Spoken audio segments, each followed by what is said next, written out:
member for Dartmouth North. Madam Speaker, my question is for the Minister of Community Services. Last night, temperatures dipped to 0 degrees and there is snow forecast in many parts of the province this week. We don't know where a winter shelter will be in HRM, but we do know that it will only be 50 beds, not nearly enough to meet the needs of the hundreds of people facing winter outdoors. Living outside in the winter can be deadly. Why hasn't this government put forward a plan to house every person in HRM this winter? I recognize the Honourable Minister for Community Services.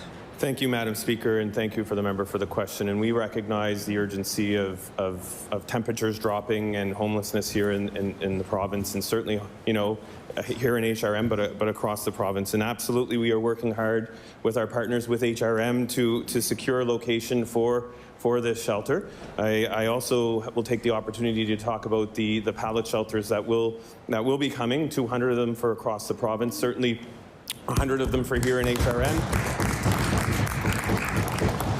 As well as 100 more for the rest of Nova Scotia. And certainly we know the urgency, we sense it, we're continuing to work with our partners, and we know there's more to do, and we'll continue to do what we can, Madam Speaker. Thank you. The Honourable Member for Dartmouth North. So let's do the math here. We've got 50 beds in a shelter. We've got 100 pallet shelters somewhere else.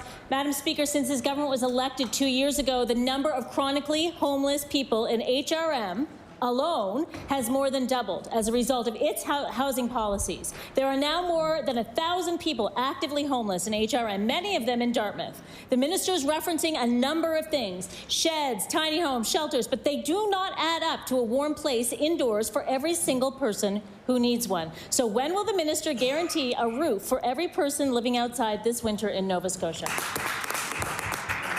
I recognize the Honourable Minister for Community Services. Thank you, Madam Speaker. And we recognize that everyone deserves a safe place to live. And over the past 2 years, this government has made significant investments in supporting people who are experiencing homelessness.